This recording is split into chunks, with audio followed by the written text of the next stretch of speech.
So, okay, let's dive into the topic.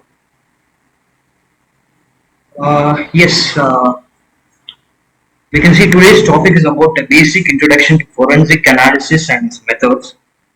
So, this will be an entirely new topic into cyber forensics, and it will be very interesting. So, it's basically just about audio related things that you have, studied in your school portion syllabus about sound, speech, everything about that. So it will be more into scientific oriented procedures and I mean a little bit of scientific oriented procedures and a little bit of audio forensics side of procedures. So let's dive into the topic first. Yeah. So this is the table of contents what we're going to see today. Today, like basics of voice and speech acoustics, uh, and then we're going to dive into audio forensics and why do we need audio forensics. Then we are diving into the audio evidence that we use in investigations processes, the multimedia evidence is what we use in the court of law, and then we deep dive into the analysis procedures such as the speaker identification or speaker recognition, or also called as voice identification. Those just definitions and those methods, and also we dive deep into spectrographic analysis of the next procedure of speaker recognition and speaker identification. Yeah, so this is the basic content that we are going to see. Some of them will be having an idea of what is voice and what is speech. If persons that don't know, we can dive deep into it. I'll just first tell you the difference between voice and speech. So, minor difference between voice and speech is that when we designate or term voice, that is the elemental sound, which has been produced by the vocal cords.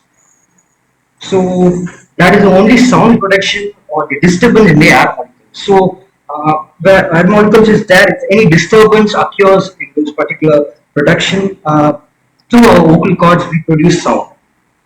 And also as we know that air molecules plays a very important role in the production of the sound. So the vocal organs is being considered as voice basically.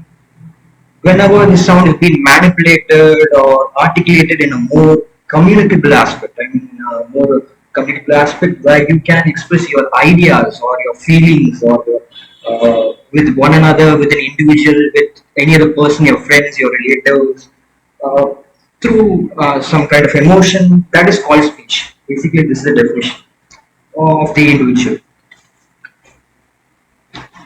So we can read that voice is the elemental sound produced by vocal cords of the living organisms. And next we can see that speech, it is the vocal aspect of communication made by human beings. So this is the basic definition of what is voice and what is speech. After that, what will we obtain information through the speech? Basically, we speak to obtain any information from others or an individual or a person. So what type of information will we get through these speeches? Yeah, the next slide we're going to talk about the information to be obtained. Yeah, so going to this topic, information obtained from a speech. So the information from which you can get from a person's speech, even a person who is not fluent in speech can also get such kind of information. Obviously, whenever you talk to a person, you can get an idea of the message spoken, or the gender of the speaker, or the language spoken. So, all these things, most of the cases. There are some exceptional things also. And yes, the gender of the person, such as the sex of the person, that you can identify if it is a male or female or any other genders. Third thing is language spoken. Yes, obviously, you can identify whether the person is speaking English, Hindi, Tamil, Telugu, or any other language is present. So we can identify through the speech methods. Next is geographical origin. Also the geographical origin, because sometimes we call it as phonetics part, uh, or we call it as the cases of your particular tones or geographical origin. Things which are connected to scientific parts like linguistic features and which have been present in your languages or speech, with which you can identify where or which region the person or the speaker of the individual is belonging to. I can give an example like another slide. Yes. So here we can just say an example to the geographical origin of the speech. I just give a small example. Our native language Tamil. Basically, there are 33 dialects of Tamil.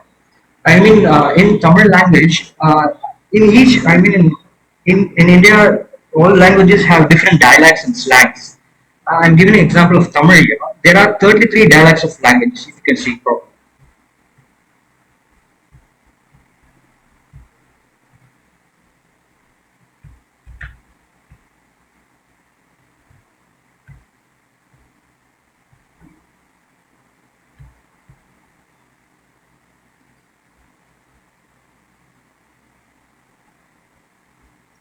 So region-wise, we can see the types of dialects in Tamil. Like we can see like Tanjai Tamil, Chettinad Tamil, Kumari Tamil, Ezhil Tamil, Palakkad Tamil, Bangalore Tamil, Vengai Tamil, Madurai Tamil. So we can see the different aspects of variety of major slangs of Tamil. So we got each different region has different slangs that they speak.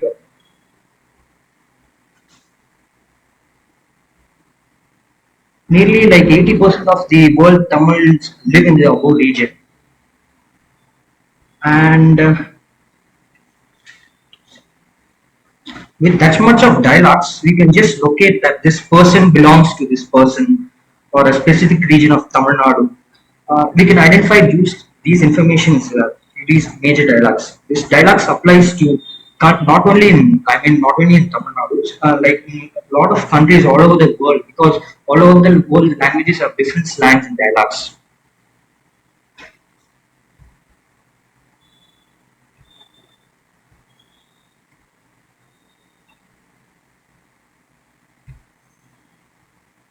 Yeah, I'm sorry. So next part we're going to say levels of origin. The level of origin, also called as the level of education, up to a certain extent where we communicate with one another for an individual, we can get a simple level of their origin or the education of that particular person. When we speak to them, if they are like fluent in that particular language, if they are communicable in that particular language, we can obtain that information with this kind of speeches. Next, religion. Uh, yes, most importantly, when we talk to the people, there are some frequently used words of the specific words which are being spoken in a particular region, sorry, religion. So, minor idea or brief idea about the religion in which the orientation of the speaker can be identified. If it is from a particular religion or more into that type of topics.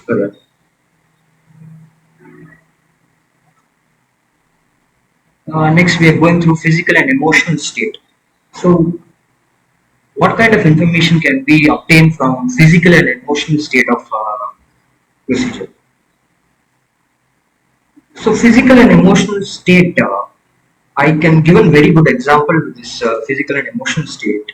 Uh, so, whenever you talk to your very close friends your relatives or your parents on a mobile phone, even on a telephones, without actually seeing the faces. You can identify that yes, your friend is in a happy, I mean, in a happy emotional state, a depressing state, or your relative, your mother, your parents is in a happy mood just by having a contact or an interaction or a communication with the friend, with the close companions. So we can obtain information through this. So by this we can identify. So the emotional state we can identify it. Next is physical state. Physical state is involving like if the person is eating or chewing something, or maybe some health variations are there in his speech. Maybe you are having a fever, running nose, or cough. You can identify such disturbance from the person's speech uh, by his physical state. So through this we get informations. What is physical state and is emotional state for an individual. Next topic is identity of the speaker. The most important thing is the identity of the speaker. Um, Identity is the most important thing because whatever we spoke till now or on the auditory basis or on the manual approaches, identity whenever you have to produce a speech,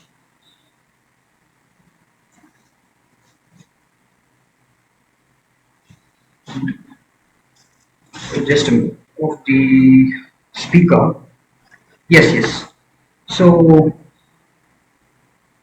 this content identity of the speaker will be on the more scientific one, where we different algorithms of the software determining the identity in who's speaking in a more scientific way or a more definitive way.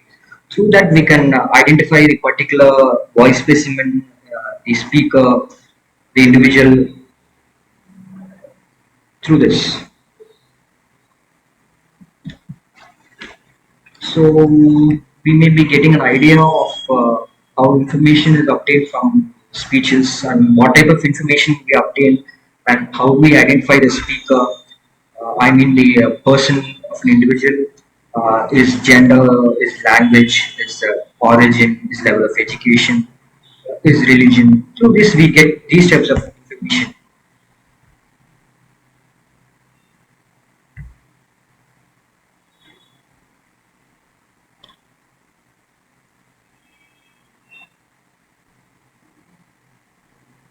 Yeah.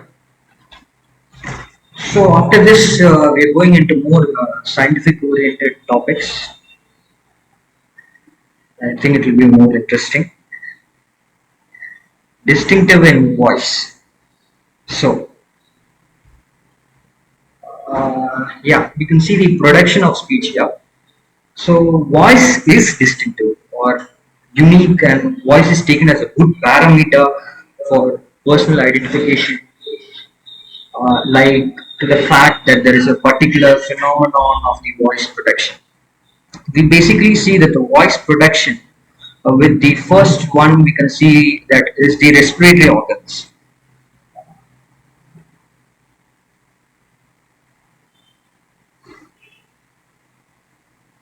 So there are three types of organs that we can mention here. One is respiratory organ, another is phonatory organs, and the third thing is articulatory organs. These kinds of organs plays a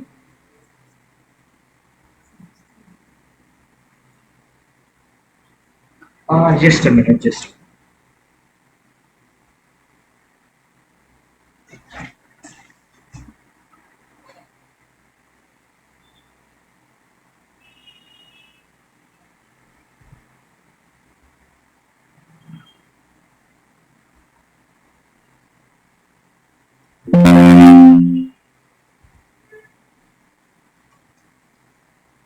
yeah. I'm sorry, there's some technical issue.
Uh, am I audible now?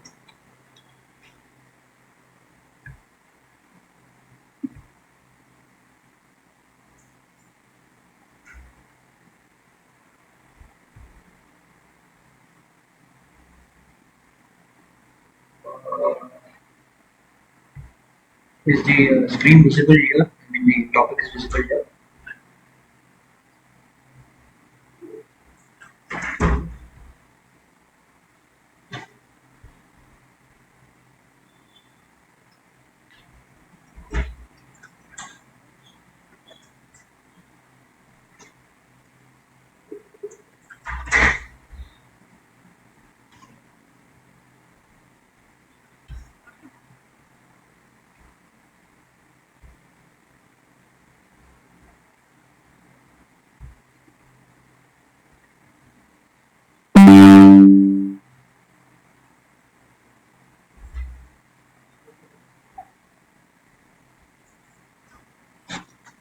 Uh, yes, is the topic visible here now? Right.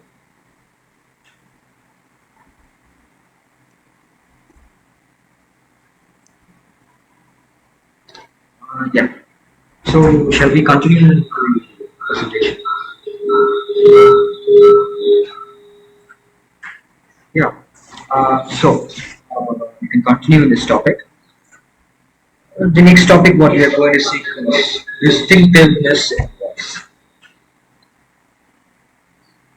So, I'll just continue. So, yes, we can see the reproductive system here. I already told you that voice is distinctive. It is also unique, and voice is used as a good parameter for personal identification of an individual. That lies to the fact that there is a particular phenomenon of the voice production. So here we can see the production of speech, what we speak. Uh, how does an individual produce a speak with these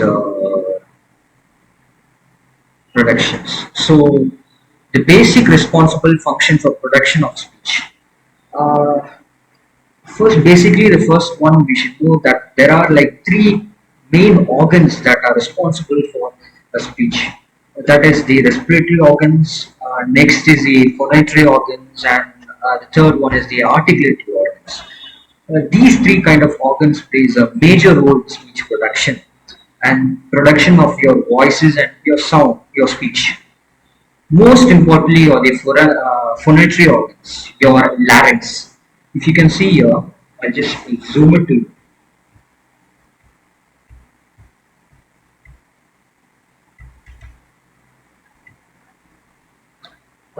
You can see here is the larynx, or it is also called as voice box.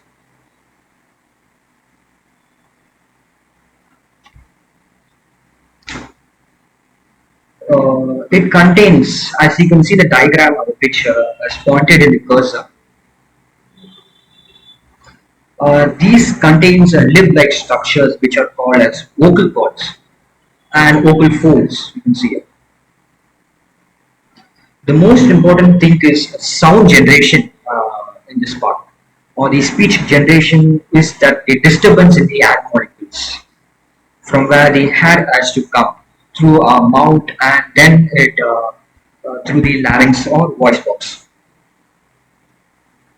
In these cases, the respiratory organs, like in the process of respiration, plays a very important role. It takes in or takes out the air. So whenever your lungs or your chest muscles contract, the lungs will take air inside from the outer environment. And then when the chest muscle relaxes through this passage here of trachea, you can see here, trachea or it's also called as windpipe. It comes out of the lungs. But in the normal respiratory process, there is a direct coming out of the air from the respiratory passage or from your mouth, where you can get a simple kind of sound or a disturbance of the air. But in cases of whenever you have to produce a speech or a voice, it reaches the second set of organs, which I told you is called as the larynx or the phonatory organs. That plays a very important role. These vocal cords, whenever there is an air enters between these two folds of the vocal cords, it induces the pressure on the inner walls of these vocal cords, as you can see it.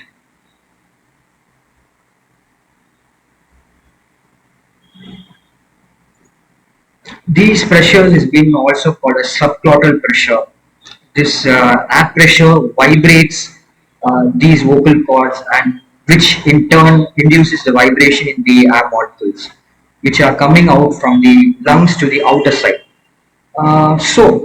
This induced vibration causes disturbance in the air molecules, which causes the sound, which we also call as voice box generated of an individual of the sound generation.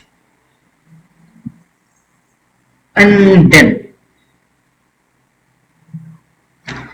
after passing through the pharyngeal cavity, also known as pharynx, yeah, we can see it. It reaches to the third set of organs, also called as articulatory organs. These articulatory organs manipulate the sound to more communicable form or more right. In these cases, these articulators will help in converting into more speakable, communicable, or more expressive type form.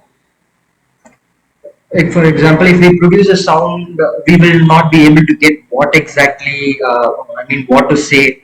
Uh, when you convert the sound, the more expressive way the person will be able to understand. And the chances are there that these three set of organs, which I told you, the larynx, the articulatory organs, the phonatory organs, these articulatory organs manipulate the sound into more communicable form.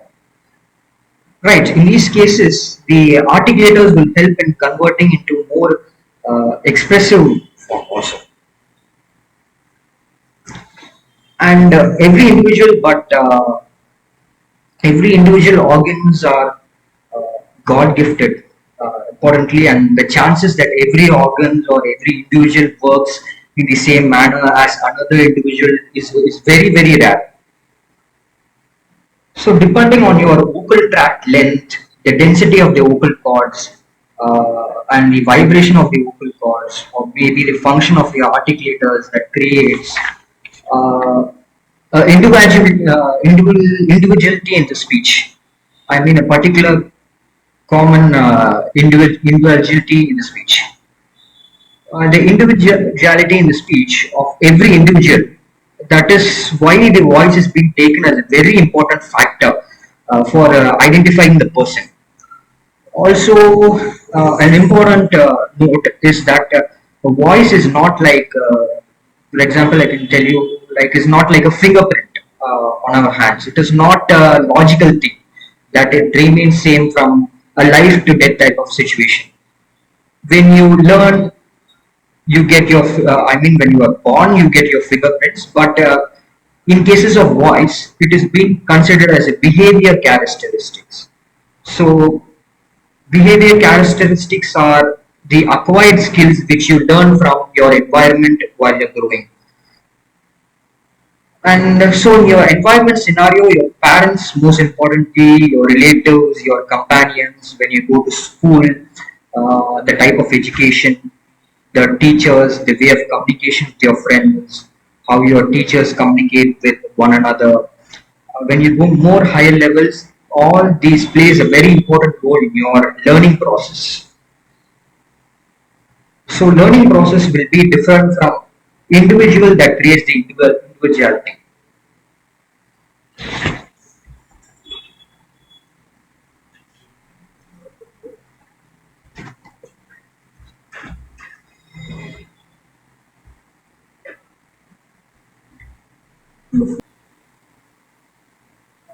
So we saw the basics of voice and speech. I mean, the definition of what is voice and speech, and what information that we obtain while speaking. I just gave a small example of this topic too. Then we came to a more, I mean, interesting topic, distinctive in voice.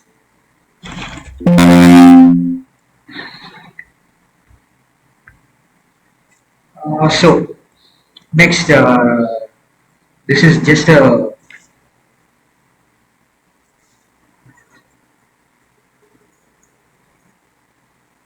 yeah. So we deep dive into the structure of vocal tract. Okay.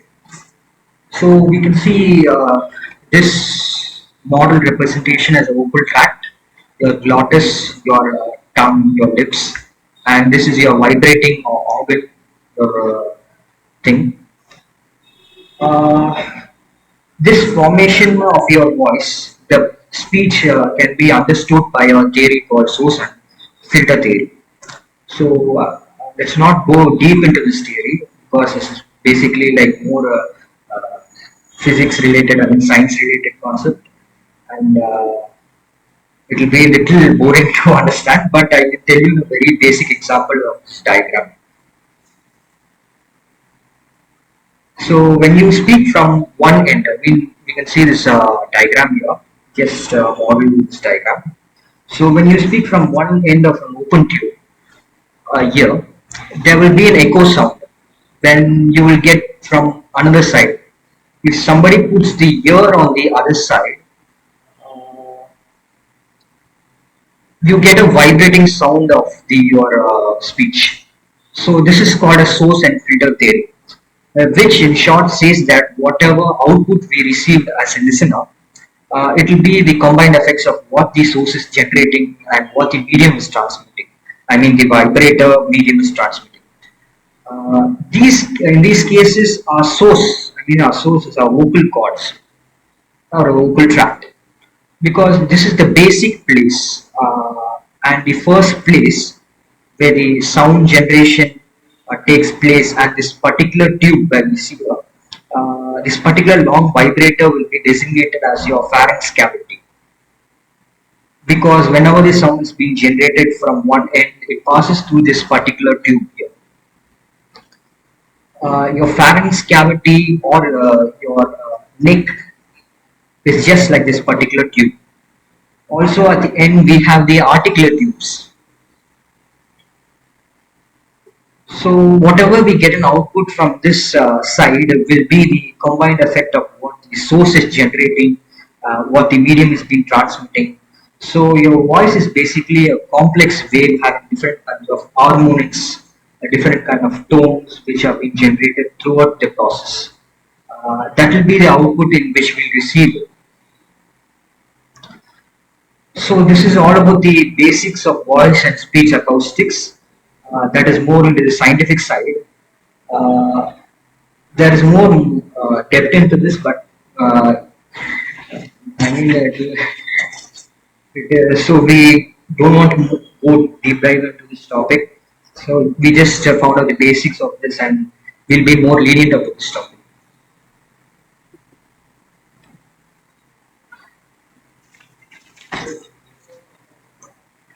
Yeah.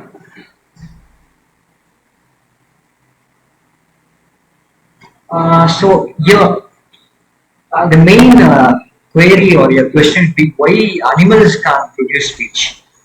You can see that except human beings, any other animals can't produce speech because they don't have a co-articulation system. That is true. Because mammals create sounds with the larynx, which is basically a box of cartilage around the trachea, I mean the windpipe, which the vocal cords are attached.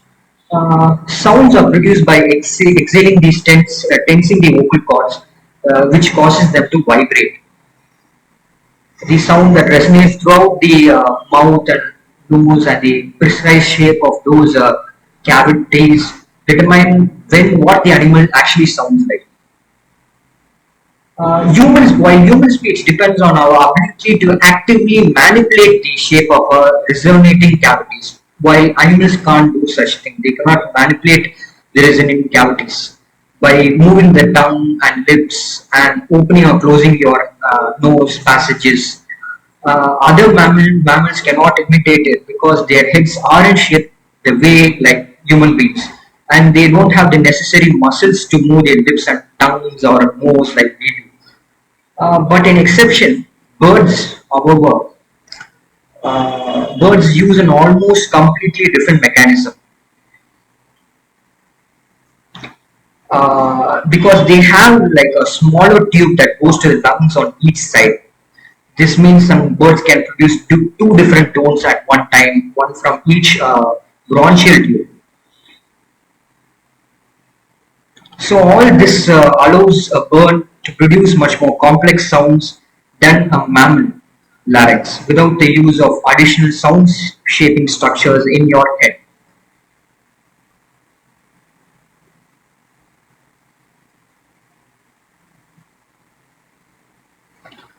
Yes. So that is why other mammals cannot imitate like human beings. The main point is to know that their heads aren't shaped the way like what a human being organs are and muscles.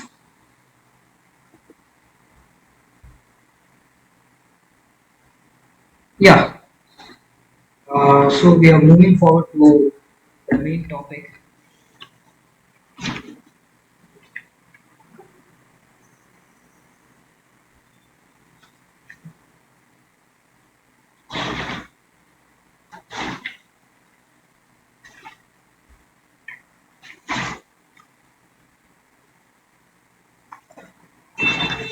Yeah.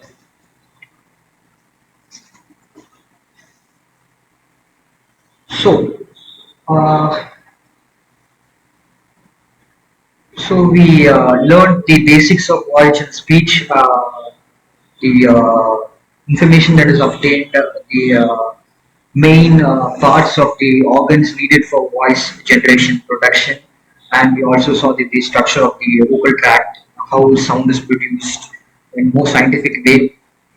So our main topic is that how we use these audio evidences in forensics in the court of law.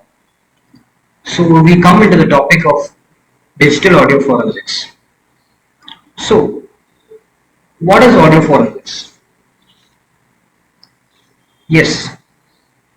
Note that audio forensics is concerned with the scientific representation analysis. So we use three procedures here.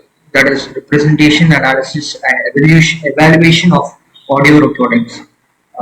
We can see that they are obtained from a civil or a criminal legal proceeding, and it can be presented as a physical evidence in the court of law or in some other venue.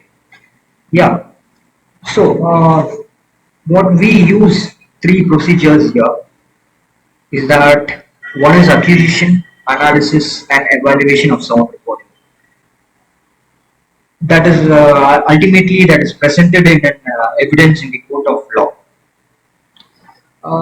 where the audio forensic evidence it may be it will come from a criminal investigation side, from a law enforcement, or as a part of an official cases like accident, fraud, accusation of extortion, or some other civil incidents. So, what are the primary aspects of audio forensics is that we establish the authentication of audio evidence, performing of audio recordings to improve speech communicability and the audibility of low-level sounds, documenting the procedures, the evidence, such as these some procedures called speaker identification, identifying speakers, reconstructing a crime scene, and timelines. Yes.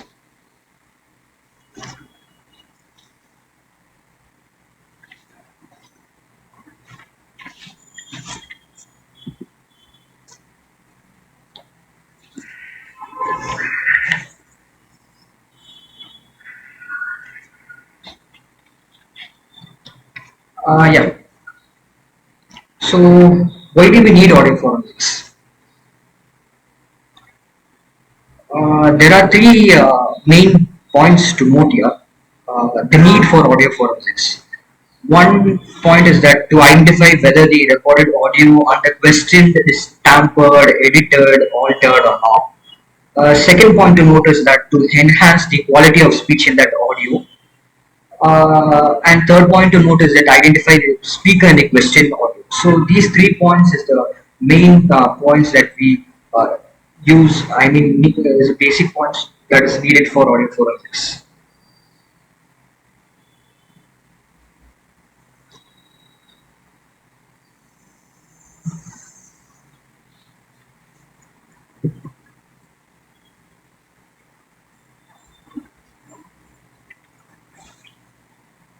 Yes,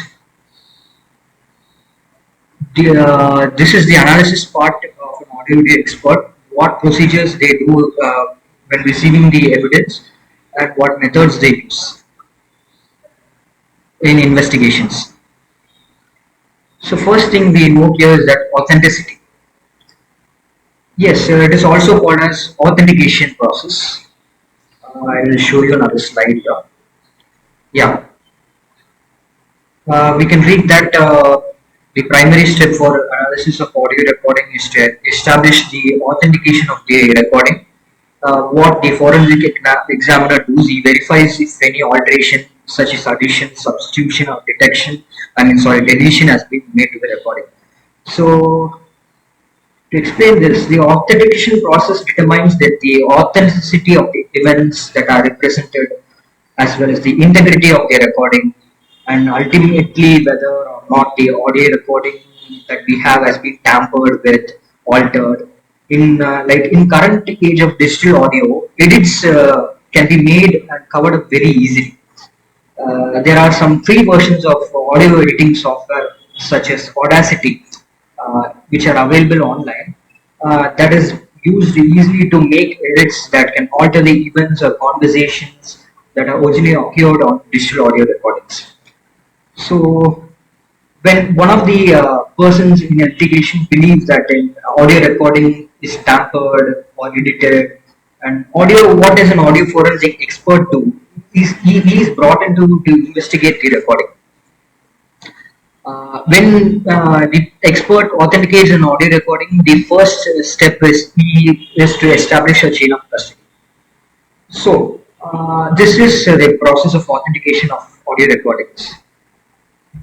In short, it is to tell that if any recording is uh, edited, or any addition recording is substituted, or any tampering is taking place, So this procedure is the main procedure used in audio forensics.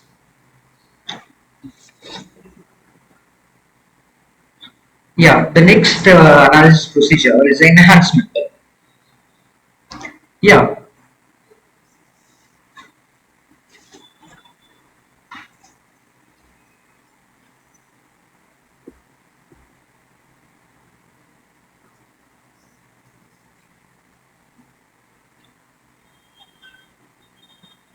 yeah. So we see the definition. What is enhancement or clarification? The quality of audio evidence is not always good. That is correct. Many times it is really difficult to recognize the audio or the speech in a recording due to some background noise, and to resolve this issue, to understand what is being said, the enhancement of the audio recording is done. So, one of the most common audio issues during an enhancement is some other extra background noises, unwanted noises, those things. The most complicated issues are some extra noises that are not continuous, it will be in a particular duration. These sounds, for example, could include anything from another person speaking, the environment sounds, a vehicle disturbance, for example, a plane flying up disturbance, or someone whistling. Those types of noises while people talk, the main question the person is talking, and if there is any extra unwanted background noises, this procedure is used to clarify our audio recordings. Because these sounds are very difficult to pinpoint with standard tools like noise reduction and equalization. But what experts do is they can identify using spectrographic analysis that will uh, continue in later on topics. So yes, in short, enhancement is nothing but if there is any background noise, a distortion in an audio. I mean, if the noise is bass or noise is not filtered properly, environmental changes. So all these things what can be removed through noise reduction software through enhancement procedures.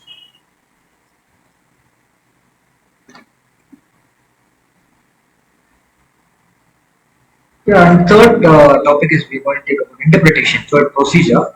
Interpretation is nothing but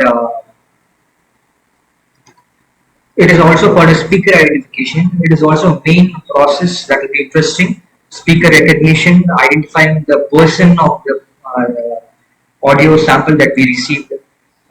So the audio expert, what he does is he interprets all these possibilities through this procedure. Yes. The next topic is critical listening. Yeah, this is also one of the main procedures used by an expert, and also it is very long procedure as we know what is critical listening. For example, here we read that if an edit is discovered during the critical listening phase, there are usually in the form of abrupt changes. So detecting these changes is not easy and comes with experience. Critical listening must be the first step to become familiar with the audio evidence. So yes, what it means is that critical evidence is the first step to become familiar with the audio evidence. Because if any edit is discovered in that particular audio sample during the critical, during the listening, analyzing of the voice phase, they are usually in form of abrupt changes. Detecting these changes is not easy because it comes with experience, listening, and main concentration of listening. So it is very important for a forensic expert or a forensic expert to put themselves in a very soundproof room, in a quiet room during the critical listening procedure, as to avoid any outside disturbance, any noise disturbance. If the environment, if the surrounding is quiet, it enhances the critical listening focus. and it also gives a good analysis and a predicament of what the voice or the words we are going to listen in that audio sample. And yes, also very important to note that high quality microphones, headphones, professional headphones, and high quality studio speakers are very important for critical listening, because these microphones and these good speakers gives you a clarity of what you're listening, even if the audio is distorted or if the audio is, I mean, any disturbance are there, like that. So, professional quality headphones and speakers will have a flat frequency response, which means they can produce neutral and it will produce a natural sound. So, this is very important for a forensic expert, because some clarity and cuts in frequencies, it will impact the analysis of the digital audio recording, and we could miss out some particular main words or particular main evidences during this critical listening process. And also the main thing to note is that I told you that this is a long procedure, and yes, of course.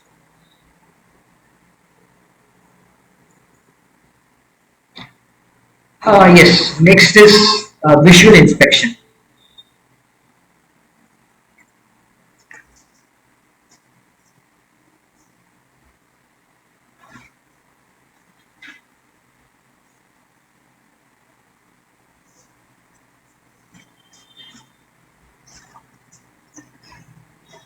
Yeah. So,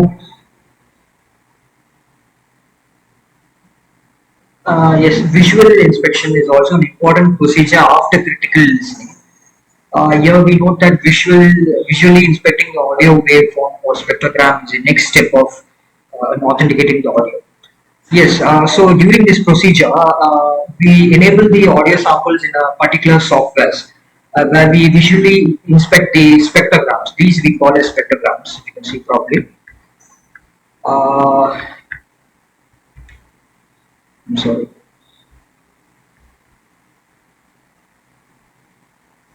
Yeah, these are called frequency or spectrogram waveforms, uh, wave properties, and frequency formations.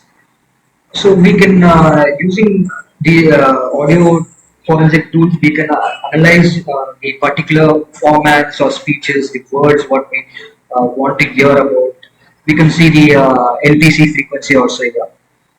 We can analyze a video, sorry, audio expert for analysis using this procedure manually, and he decides if this particular word will be retrieved during the course of analysis and for the evidence statement. So that is why visual inspection is very important for an audio expert, and it is also critical type of procedure.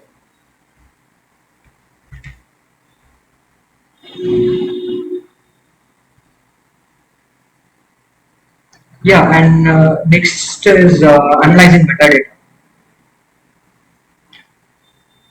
This is the it is also another important procedure.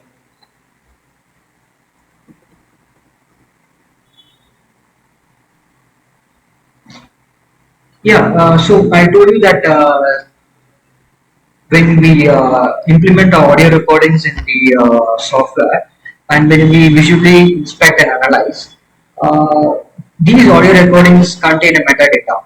Each audio recordings contains a metadata, which is very important, because uh, today almost all recordings are done digitally, whereas past generations, audio recordings were digitalized analog tapes, analog types of evidence in form of micro audio cassettes, where finding out the metadata is very difficult. But in today's generation, I mean today's uh, cases, in certain cases, almost all recordings are done digitally. So the additional information that can be analyzed when performing an audio authentication is that these digital audio recordings contains metadata. You can just zoom in.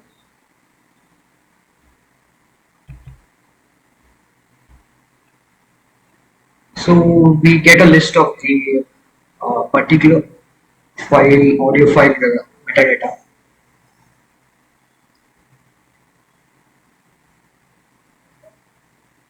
Yeah, metadata is such which reveals information how the recording was made and type of the type of equipment that created the recording. If the recording is loaded in a software capable of editing, performing some edits, or if there is any shadow, footprint left in that recording information. So here we use the hex information showing what the software was used during those edits and tampering alterations. So that is why metadata is a very important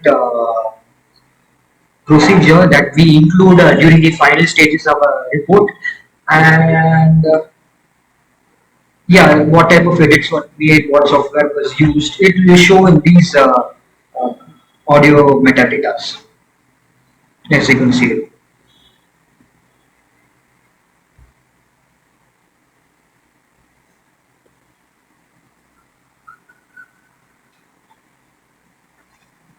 Yeah, so these were the topics for audio analysis and its methods.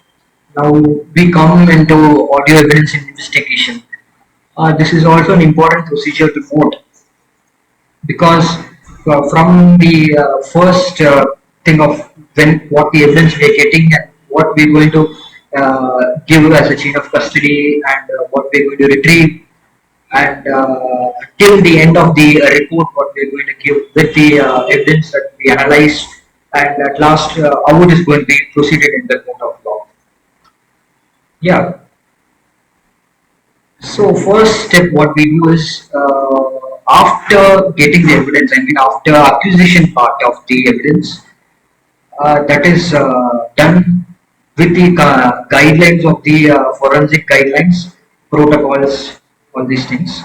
And we examine first step what we do is we examine the chain of custody, which is very important procedure because we have to know what type of equipment was used to create the evidence, how was the evidence handled from the time of its creation to the end of the day, to the end of the submitting in the courtroom, as well as the who were the investigators who were handling the case and the experts.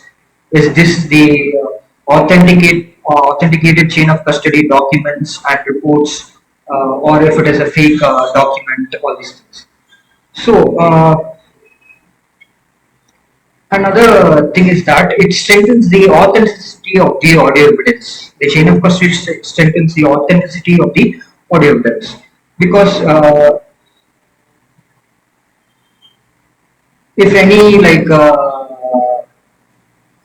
if any we are missing in the chain of custody, the whole evidence will be tampered and the procedure will be dismissed.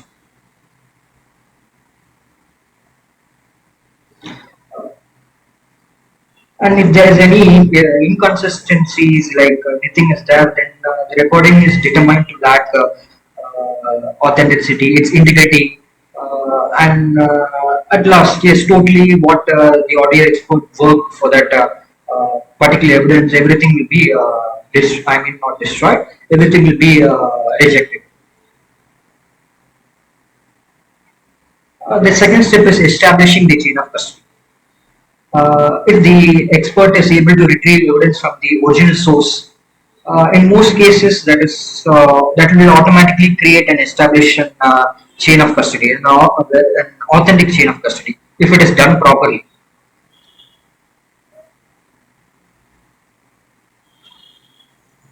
So if it isn't possible to retrieve the recordings, then the audio expert, what he does, he carefully goes through all the documents, reports that arrive with the evidence. But if the chain of custody cannot establish what is needed, the forensic expert, what he'll do is he'll rely on any other techniques to determine the integrity or the authenticity of the chain of custody, and he will request the original evidence. So that is why it is important to establish the chain of custody.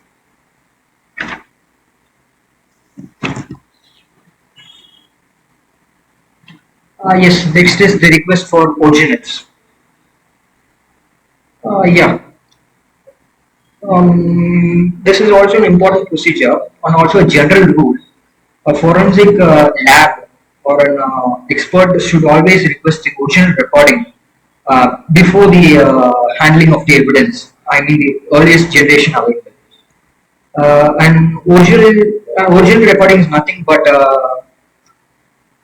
sound. I mean, a manifestation of a sound in a recoverable stored format. So that is why we request for the original evidence during the first stage of the acquisition part.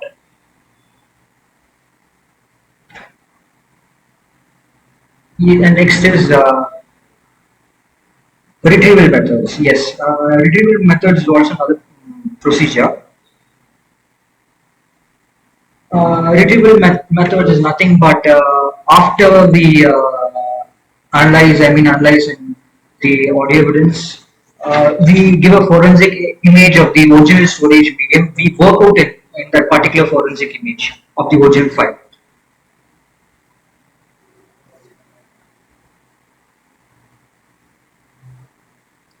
Because we should another step is that we should not use like multiple means of collection. I mean multiple means of audio of an image, because when we duplicate an audio, what it does is that the quality of the audio decreases. So just a particular image is enough to work in the audio recording, and it will produce the highest quality for analysis.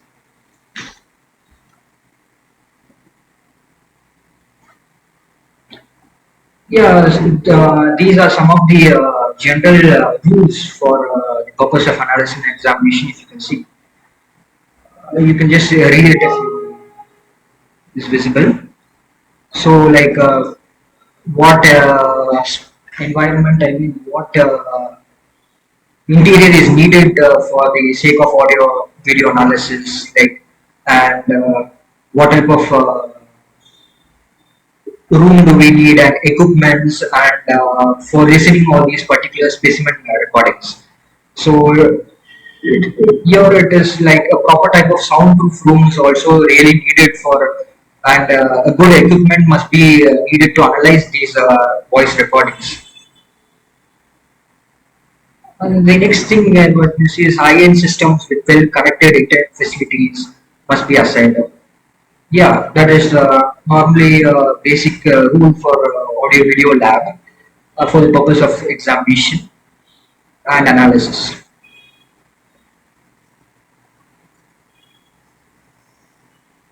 So the next point you can see that how the evidence is collected, from how it is collected, and to the end how it is handled at that time. What are the general rules and restrictions as an audio video expert should use in his methods?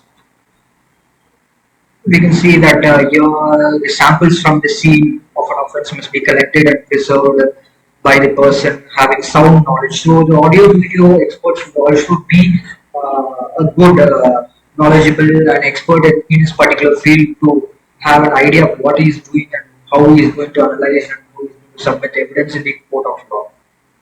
And another thing is that what are the lab requirements and evidence procedures.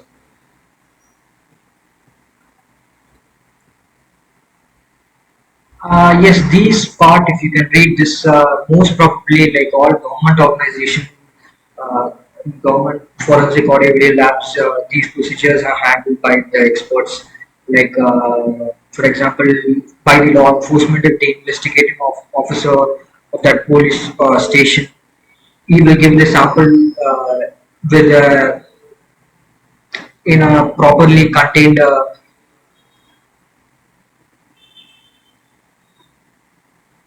case. Yes, we can also read that here a good example is that in case of Western hard disk, it should be properly packed and sealed in a anti-static cover so that there won't be any loss or change in data. That is true. So whatever evidence like raw data we are getting, that should be packed concealed in a particular case investigation cover. So any tampering or any I mean the destroyers cannot be take place, or any loss cannot be take place in that particular evidence. And the final procedure what they do is that sample will be sent to the lab in a properly box, sealed box, or with the case details, because then only we know what type of case we are handling, the metadata information of that particular case, and the type of offense analysis. Yeah, we can read that, accused details, specimen sample, and a specimen set. So this procedure is mostly followed in many of the government forensic labs, and also in a private investigator.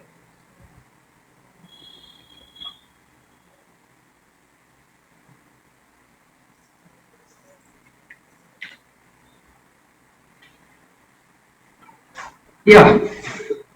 Uh, So these topics, what we are going to continue will be the last topics. I mean, this will be more we'll be deep diving into more analysis topics. As there are more commonly followed two important procedures for forensic audio video expert. What method he follows, type of things. So first thing is speaker identification, speaker recognition. So this method is most commonly used in forensic audio video. I mean audio, even in audio video cases.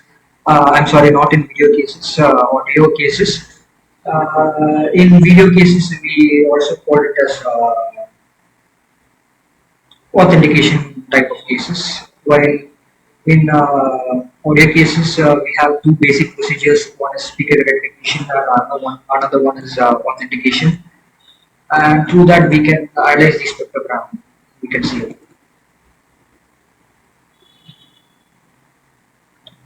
Yes. So the information from which you can get from a person's speech, even a person who is not getting that kind of information, so we can identify uh, the person is speech is identity. More important.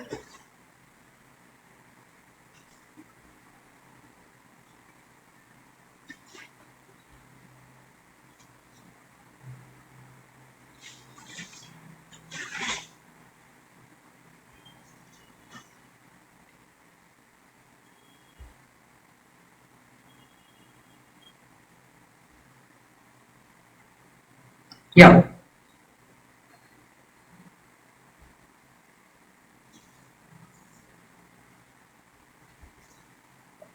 So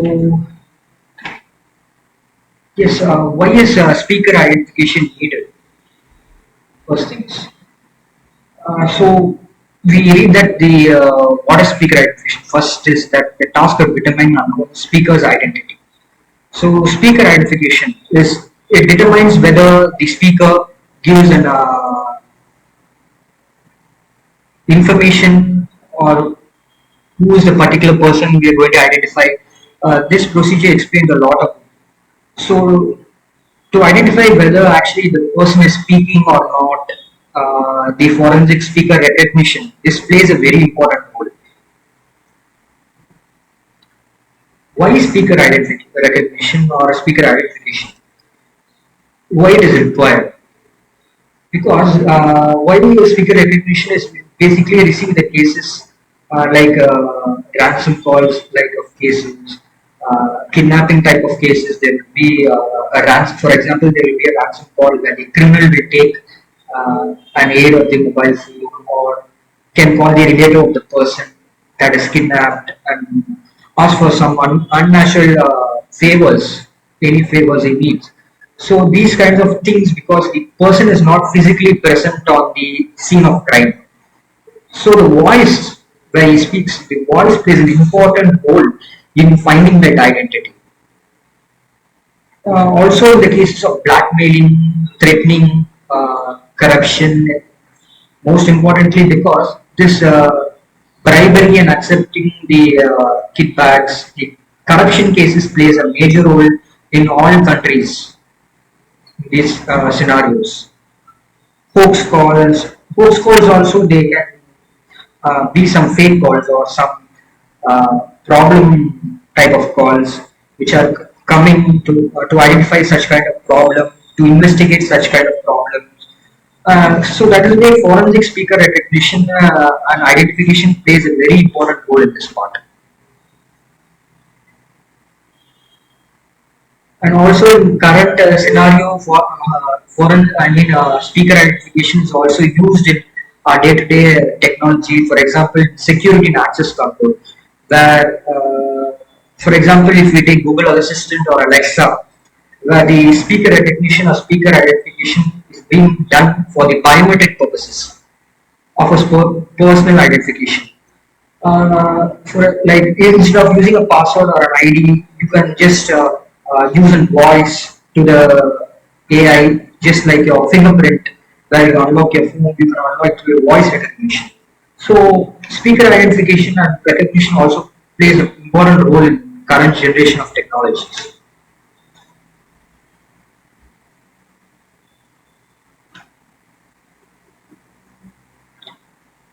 Next is methods of speaker identification and speaker recognition.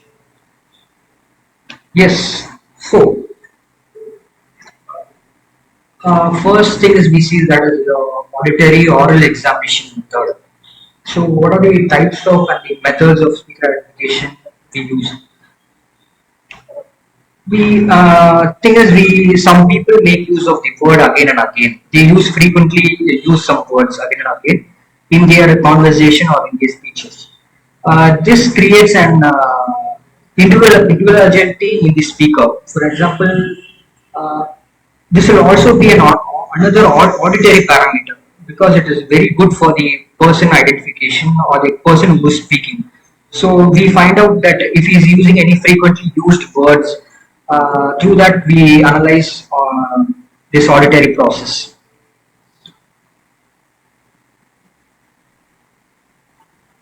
And also we should know that we know that every language contains a certain phenomenon such as vowels, consonants, and there are also many others also. These are all which everybody knows. These vowels, consonant, the way they are being produced or the way they are being pronounced are different. The degree of your speech, your formation is different from individual to individual. For example, some people may say as what, like what. Some people may say as a different slang, what, like that. So each language has a different slang. As I told. For example, in Tamil, some people, a word joke. If you take a word joke, in Tamil, some people will tell a joke. So these type of particular words we can just identify by using the degree of formation of the vowels and consonants. It is also known as a formant recognition, formant analysis using the formant procedures. So it is different in these vowels and consonants formation style. Next is formation of pauses and stops. Uh, some people make very appropriate pauses between when they are speaking. For example, people use a very lengthy pauses, just like when we call, as it is stops, they stop in between and again they start. And some people are just very fast when they speak. They just keep on saying and saying without any full stop or commas. They keep on talking. So these formation of pauses and stops also will be included in the speaker identification and recognition.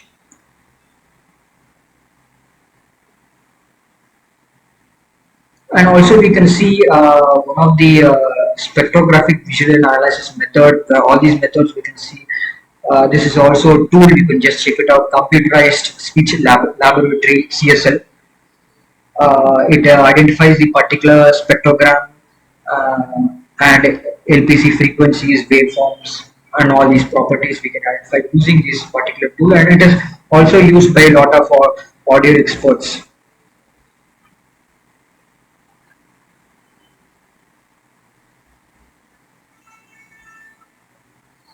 And next is voice impairment. This is also a concept. Voice impairment is nothing but the permanent defects in your voice. I can give you a very basic example of what is voice impairment.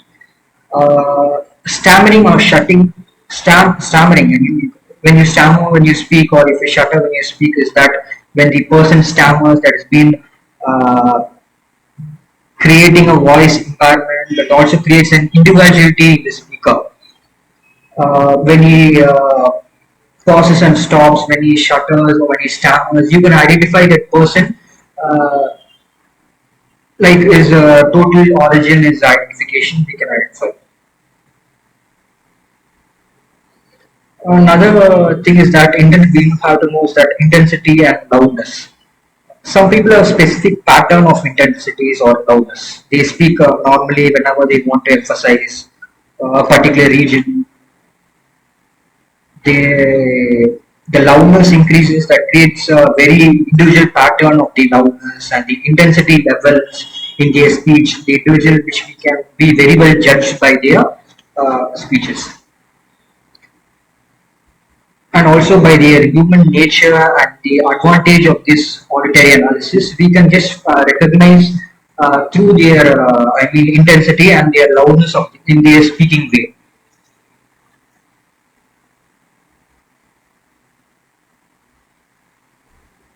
So we will just go to the next topic because we don't want to waste our time here.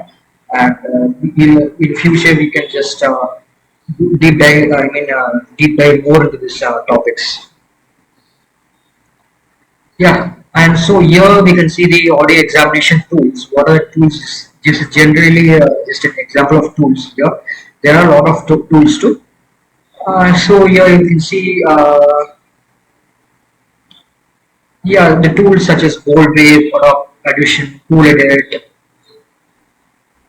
these are used for pre-analysis before we are, implementing the evidence into the software. Like these tools, particular tools are very useful for analyzing, and also during the analysis procedure, we used, example, these types of software: computerized speech lab, multi-speech, semi-automatic, acoustic.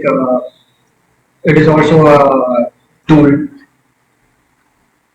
so we get an idea of what type of tools we use. Yeah, and there are a lot of open source tools too. To you can just check it out. And yes, here we can see the common facing audio. I mean, common audio cases that we face. We can just read it out. Like yeah, there are like drug calls, kidnapping calls, ransom calls, blackmailing calls, or any person anonymous, any unknown speakers calling you if they're threatening you for money or any bribery type of things, match fixing or sharing, yes, leaking out some confidential information. So these are some of the common cases that in audio forensics.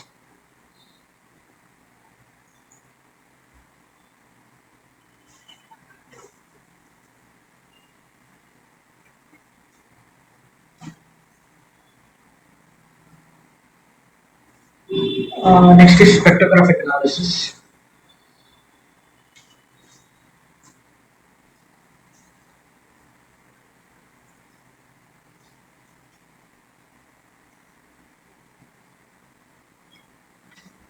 So spectrographic analysis is we can read that the sound energy is converted into electrical energy, which operates as a stylus of spectrograph wave analyzer and creates a trace in the form of a graph on a paper or a drum. So this is known as spectrograph. Yes, in a frequency, I'll just show you an example. This is a normalized spectrogram. You can get an idea of this spectrogram. We, this is like what word or what sentence we speak. This is the particular representation of the spectrogram in software. So we can indicate the intensity of loudness or any particular particular voice samples.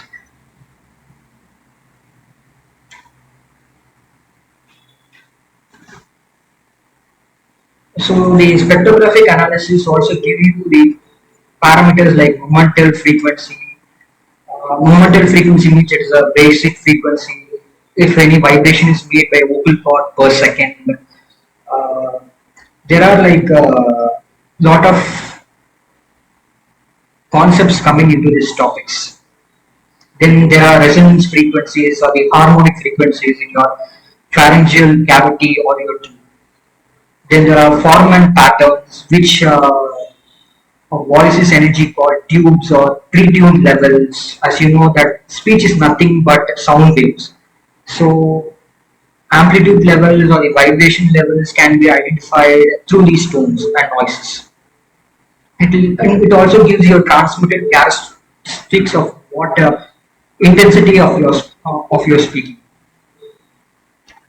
It is generally believed that if you switch from one bubble, because we use lot of bubble method in this spectrogram analysis. So it is generally believed that if you use one word to another word, or from one consonant to another consonant, or many combinations, these transitional characteristics from one thing to another thing, that particularly spectrograph, will be very specific to a particular individual.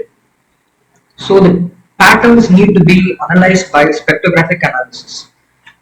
And also the spectrograph analysis will give you the permanent records, because these reports, I mean these particular reports, you can keep these records with you uh,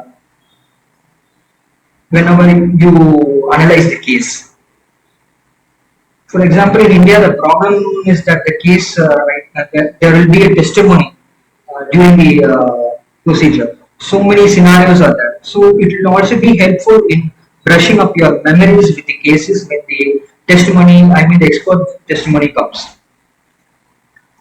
And this spectrogram analysis will be included in our final report during the proceedings.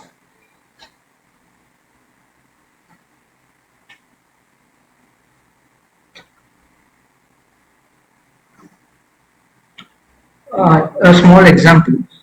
Spectrogram comparison of the word hello. So here we can just find out like this word, this spectrogram, what is being here is representation of hello, and here we compare with another questioned voice sample of the particular same word. So our advantages of the spectrograph analysis is the spectrograms, as you can see here over here. There are three-dimensional models. These are three-dimensional models of your vocal tract, what you speak. Whenever you speak a particular word, if you that is hello, the hello will be seen like this, the visual representation. But in the software based or the algorithm based or machine based representation, approximately it is collected and formed by this instrumented procedures. These are also called as format banks. Here we can see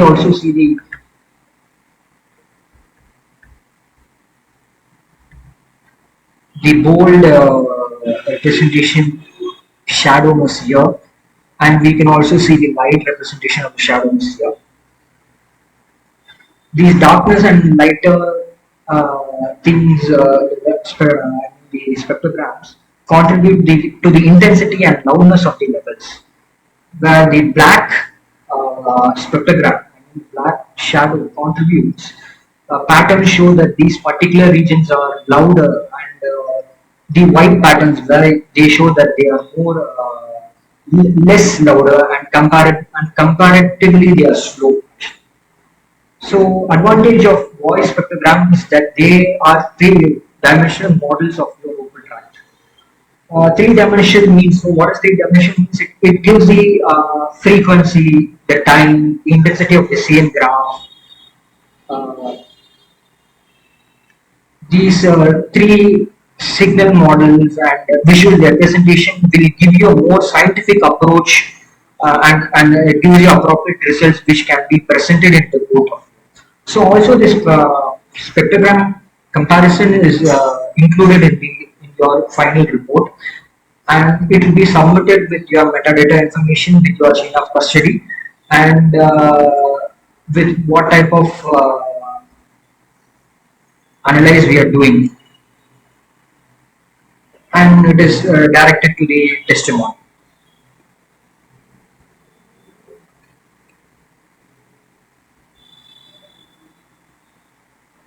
So yes, it was little interesting. I think so.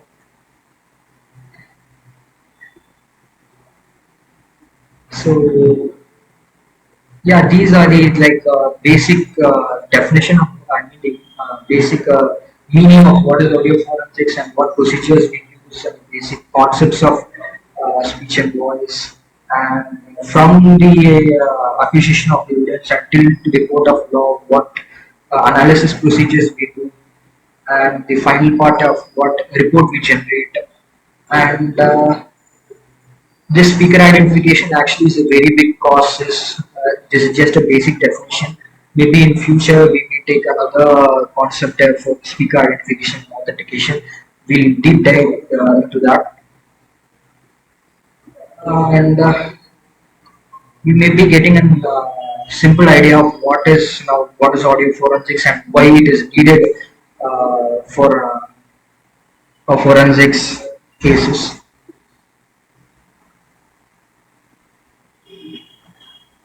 Yes. So that is all for today, and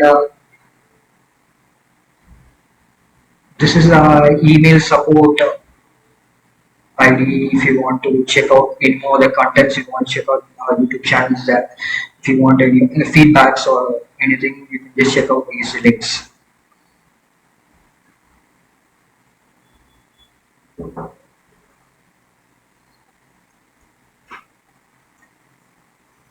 Yeah, thank you.